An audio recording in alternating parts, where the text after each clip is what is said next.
السلام علیکم ورحمۃ اللہ وبرکاتہ۔ محترم ناظرین، 25ویں پارے کا مختصر تعارف اور خلاصہ پیش خدمت ہے۔ نبی اکرم صلی اللہ تعالیٰ علیہ وسلم اپنی امت کے بہت خیر خواہ تھے۔ ہر وہ بات جو امت کے لیے خیر کا باعث تھی آپ نے اسے بتا دیا۔ جب آپ کو شب قدر کی رات بتلائی گئی، آپ صحابہ کرام کے درمیان تشریف لائے کہ انہیں بتلا دیں۔ اتفاق سے مسجد نبوی کے پاس دو لوگ آپس میں لڑ رہے تھے، آپ وہاں رک گئے، دونوں کو الگ کیا۔ اسی دوران اس رات کا علم اٹھا لیا گیا۔ صحیح بخاری کی روایت۔ ایک دوسری حدیث میں ہے کہ یہ رات آپ کو خواب میں دکھلائی گئی اور امہات المومنین میں سے کسی نے آپ کو جگایا اور آپ سے اس کا علم اٹھا لیا گیا۔ صحیح مسلم کی روایت ہے یہ۔ حدیث کے شارحین کہتے ہیں ممکن ہے کہ آپ کو یہ علم 2 مرتبہ دیا گیا ہو اور دونوں مرتبہ الگ الگ وجہ سے اٹھا لیا گیا ہو، اور یہ بھی ممکن ہے کہ آپ کو ایک مرتبہ ہی اس رات کے بارے میں بتلایا گیا ہو اور اس کا علم دونوں وجہوں سے اٹھایا گیا ہو، لیکن اللہ کے رسول صلی اللہ علیہ وسلم نے یہ بھی فرمایا کہ اسی میں تمہارے لیے خیر ہے۔ اب تم اس رات کو جو برکت والی ہے، جس میں عظمت والے رب نے عظمت والی کتاب نازل فرمائی ہے، جس کی عبادت 1000 مہینوں سے افضل ہے، جس میں جبریل امین اور دوسرے فرشتے اللہ کے احکام کے ساتھ زمین پر آتے ہیں، جو سراسر سلامتی والی ہے، جس رات کی فضیلت میں قرآن کی مستقل صورت نازل کی گئی، جس رات کو اس لیے بنایا گیا تاکہ یہ امت جس کی عمر گزشتہ امتوں سے کم ہے، کم وقت میں زیادہ نیکیاں حاصل کر کے اجر و ثواب کے اعتبار سے ان سے آگے بڑھ جائے، جس رات فرشتوں کو ان سے متعلق پورے سال کے کام سونپے جاتے ہیں۔ رمضان کے آخری عشرے کی طاق راتوں میں 21، 23، 25، 27 اور 29 میں تلاش کرو۔ اس رات کی تلاش میں آپ صلی اللہ علیہ وسلم رمضان کے آخری عشرے کا اعتکاف کرتے۔ اس رات کو پانے کے لیے آپ رمضان کے آخری عشرے کی تمام راتوں کو جاگتے۔ اس رات کی فضیلت کو حاصل کرنے کے لیے آپ اپنی ازواج مطہرات کو جگاتے، اور اسی رات کے لیے آپ نے اپنی سب سے چہیتی بیوی کو یہ دعا سکھلائی کہ اللہم انک عفو تحب العفو فاعف عنی، اے معاف کرنے والے، معافی پسند کرنے والے، تو مجھے معاف فرما دے۔ گویا رب کی مغفرت ہی ہم گناہ گاروں کے لیے اس رات کی سوغات ہے۔ الہی ہمیں اپنے اس فضل و کرم سے محروم نہ رکھنا، آمین۔ اس پارے میں اللہ تعالیٰ نے اس رات کی فضیلت کو بیان فرمایا ہے۔ یہ پارہ الہی یردو کے نام سے جانا جاتا ہے، اس لیے کہ اسی سے یہ شروع ہوا ہے۔ اس میں 246 آیتیں ہیں، 8 حام میم سجدہ کی، 53 سورہ شورا کی، 89 سورہ زخرف کی، 59 سورہ دخان کی اور 37 سورہ جاسیہ کی، نیز 20 رکوع ہیں اس پارے کے اندر۔ سورہ شورا مکی سورہ ہے، ترتیب کے اعتبار سے 42ویں نمبر پر ہے۔ سورہ فصلت کے بعد نازل ہوئی، حروف مقطعات سے شروع ہوئی، اس کا نام اس کی آیت نمبر 38 سے ماخوذ ہے۔ سورہ زخرف بھی مکی ہے، ترتیب کے اعتبار سے 43ویں نمبر پر ہے۔ سورہ شورا کے بعد نازل ہوئی، حروف مقطعات سے شروع ہوئی، اس کا نام اس کی آیت نمبر 35 سے لیا گیا ہے۔ سورہ دخان مکی سورہ ہے، ترتیب کے اعتبار سے اس کا نمبر 44 ہے۔ سورہ زخرف کے بعد نازل ہوئی، حروف مقطعات سے شروع ہوئی، اس کا نام اس کی آیت نمبر 10 سے ماخوذ ہے۔ سورہ جاثیہ مکی سورہ ہے، ترتیب کے اعتبار سے 45ویں نمبر پر ہے۔ یہ سورہ دخان کے بعد نازل ہوئی، حروف مقطعات سے شروع ہوئی، اس کا نام اس کی آیت نمبر 28 سے لیا گیا ہے۔ 25واں پارہ کا آغاز رب کریم کے علم کی وسعت کے بیان سے ہوا ہے کہ قیامت کا علم، جو پھل اپنے شگوفوں سے نکلتے ہیں، جو ماں حمل سے ہوتی ہے اور اس کے حمل کا جنہ، یہ سب اسی کے علم میں ہے۔ قیامت کے دن جب مشرکین سے پوچھا جائے گا کہ اللہ کے ساتھ تم جن کو عبادت میں شریک کرتے تھے وہ کہاں ہیں، انہیں حاضر کرو، وہ جواب دیں گے اب ہم میں سے کوئی یہ نہیں مانتا۔ انسان بھلائی کی دعا کرنے سے نہیں تھکتا، اور اگر اسے تکلیف پہنچے تو مایوس اور نا امید ہو جاتا ہے، اور اگر اس کے بعد ہم اسے راحت دیتے ہیں تو اسے اپنا حق سمجھتا ہے، اور قیامت کے انکار کے ساتھ ساتھ یہ بھی کہتا ہے کہ اگر وہ آ بھی گئی تو وہاں بھی میرے لیے اچھا بدلہ ہوگا۔ اللہ اسے سزا اور سخت عذاب کی دھمکی دے رہا ہے۔ سورہ کے آخر میں اللہ تعالیٰ نے فرمایا کہ عنقریب ہم انہیں اپنی نشانیاں آفاق عالم میں دکھائیں گے اور خود ان کی ذات میں، یہاں تک کہ ان کے لیے حق واضح ہو جائے۔ کیا آپ کے رب کا ہر چیز سے واقف ہونا کافی نہیں ہے؟ یقین جانو یہ لوگ اپنے رب کی ملاقات سے شک میں ہیں، اور یاد رکھو کہ وہ ہر چیز کا احاطہ کیے ہوئے ہے۔ سورہ شورا کے شروع میں آسمانی کتابوں کا سلسلہ نزول اور اللہ کی عظمت و علو شان کو بیان کیا گیا۔ فرشتوں کی تسبیح اور مومنوں کے لیے ان کا استغفار بیان کرنے کے بعد نزول قرآن کی حکمت اللہ نے بیان فرمائی۔ اللہ نے اپنی قدرت کی نشانیاں بیان کر کے فرمایا کہ اس کی ذات و صفات کے مثل کوئی چیز نہیں ہے، وہ سننے والا دیکھنے والا ہے۔ رسول کو تسلی دی گئی کہ جو دین آپ پر نازل کیا گیا ہے یہ اسی سلسلے کی ایک کڑی ہے جس کا آغاز نوح علیہ السلام سے ہوا، پھر ابراہیم، موسیٰ، عیسیٰ علیہ الصلاۃ والتسلیم کو دیا گیا کہ دین کو قائم رکھو اور اس میں پھوٹ نہ ڈالو، یعنی ساری انسانیت اپنے خالق و مالک حقیقی کی ہی بندگی کرے۔ رسول کو مخاطب کر کے اللہ نے فرمایا کہ آپ انہیں اللہ کے دین کی طرف بلاتے رہیے اور اسی پر ثابت قدم رہیے، ان کے خواہشات کی پیروی نہ کیجیے۔ ان سے کہیے کہ اللہ نے جتنی آسمانی کتابیں نازل کیں سب پر میرا ایمان ہے اور مجھے تمہارے درمیان انصاف کرنے کا حکم دیا گیا ہے۔ ہم سب کا رب ایک اللہ ہی ہے، ہمارے اعمال ہمارے ساتھ ہیں اور تمہارے ساتھ ہیں، ہم تم سے کوئی کٹ حجتی نہیں کریں گے۔ اللہ ہم سب کو جمع کرے گا اور اسی کی طرف لوٹنا ہے۔ مشرکین قیامت کا انکار کرتے ہوئے اس کے جلدی آنے کی بات کرتے ہیں اور مومنین اسے برحق سمجھتے ہوئے اس سے ڈرتے ہیں۔ جب قیامت قائم ہوگی تب تو مشرکین اپنے نامہ اعمال کو دیکھ کر ڈر رہے ہوں گے اور مومنین جنت کے باغوں میں داد عیش دے رہے ہوں گے۔ میں تم سے دین کی تبلیغ کی اجرت نہیں مانگتا، اللہ کے رسول صلی اللہ علیہ وسلم فرماتے ہیں، لیکن رشتہ داری کا جو حق ہے اسے تو تم ادا کرو۔ وہی ذات اپنے بندوں کی توبہ قبول کرتا اور ان کے گناہوں کو معاف کرتا ہے، اور تم جو کرتے ہو وہ سب جانتا ہے۔ ایمان اور نیک اعمال کرنے والوں کی دعاؤں کو سنتا ہے اور انہیں اپنے مزید فضل سے نوازتا ہے، اور کافروں کے لیے سخت عذاب ہے۔ اگر اللہ اپنے سب بندوں کی روزی کشادہ کر دے تو وہ زمین پر فساد مچاتے پھریں، لیکن وہ ایک اندازے کے ساتھ جتنا چاہتا ہے نازل کرتا ہے۔ وہ اپنے بندوں سے پورا باخبر اور دیکھنے والا ہے۔ وہ ہے جو لوگوں کے نا امید ہو جانے کے بعد بارش برساتا ہے اور اپنی رحمت پھیلا دیتا ہے، وہی کارساز اور قابل حمد و ثنا ہے۔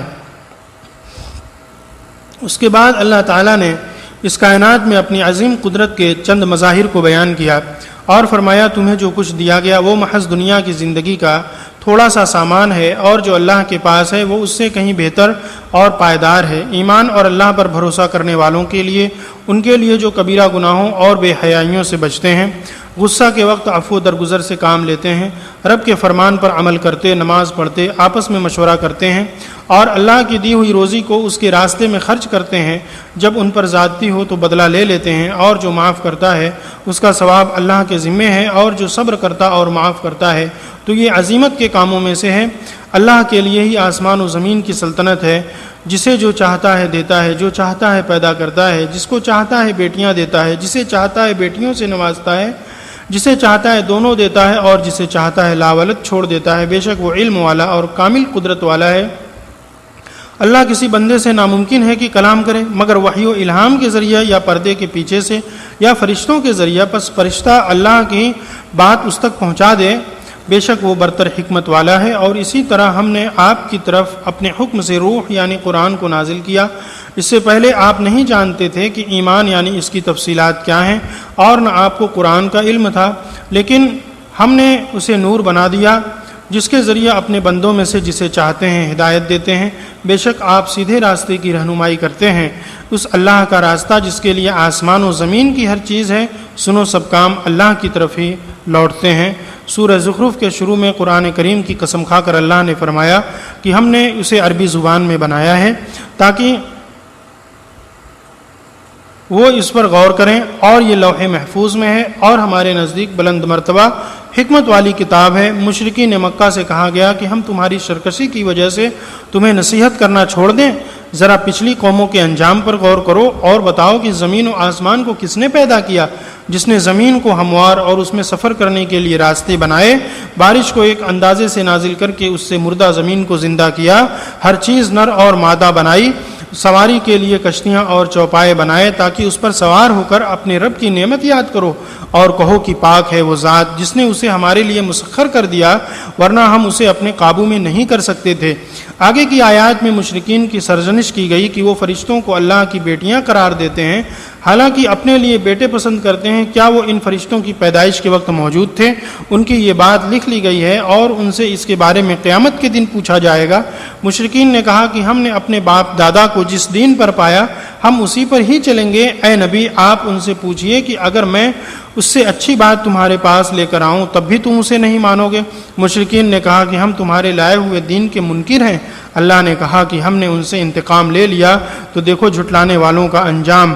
مشرکین مکہ نے کہا کہ یہ قرآن مکہ یا طائف کے کسی بڑے آدمی پر کیوں نہیں اتارا گیا؟ کیا تیرے رب کی رحمت یہ تقسیم کرتے ہیں؟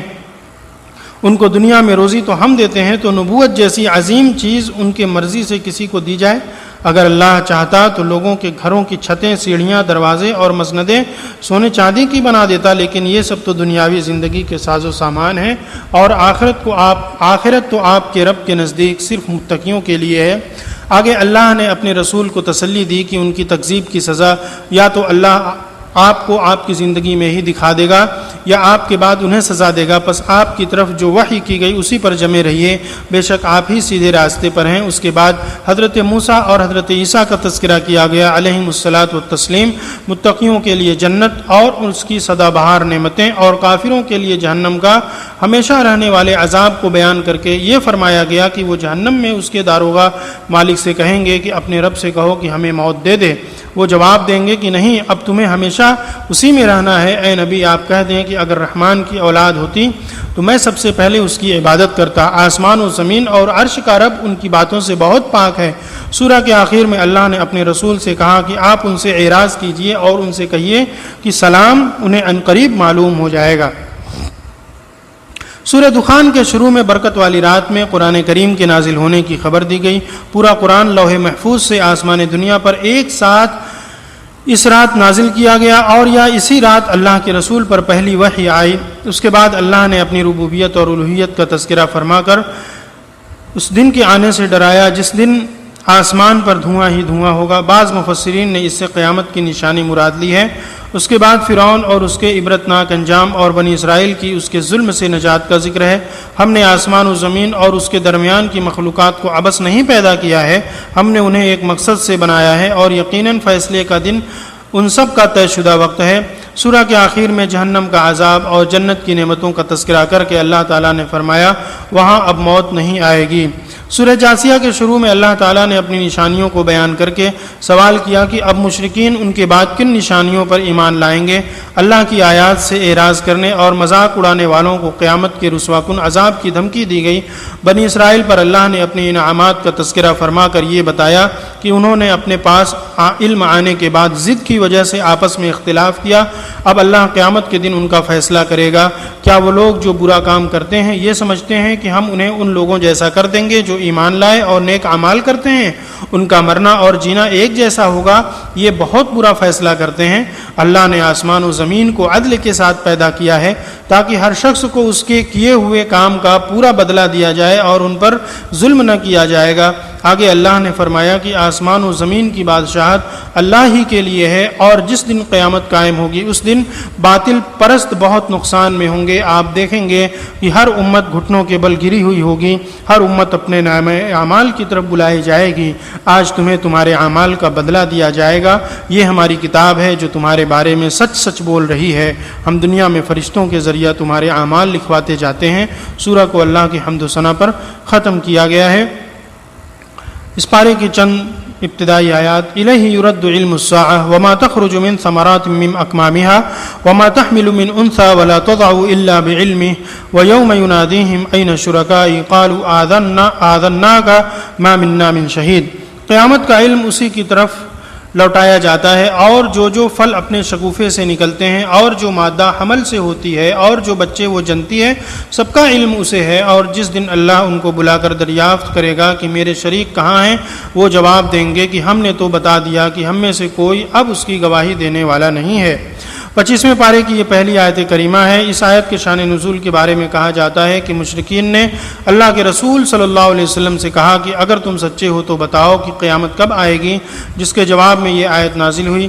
قرآن کریم کی متعدد آیات میں یہ بات ذکر کی گئی ہے کہ قیامت کا علم صرف اللہ کو ہے، اس کے سوا کسی کو نہیں۔ البتہ اس کی چھوٹی بڑی نشانیاں ضرور قرآن و حدیث میں بتلائی گئی ہیں، جن میں سے بعض ظاہر ہو چکی ہیں، اور بڑی نشانیاں قیامت کے بالکل قریب ظاہر ہوں گی۔ نیز یہ بھی بتلایا گیا کہ قیامت قریب آ چکی ہے۔ اللہ کے رسول صلی اللہ علیہ وسلم سے جب حضرت جبرائیل علیہ السلام نے قیامت کے قائم ہونے کے بارے میں پوچھا تو آپ نے فرمایا کہ اس کے بارے میں جتنا علم آپ کو ہے اس سے زیادہ مجھے نہیں ہے۔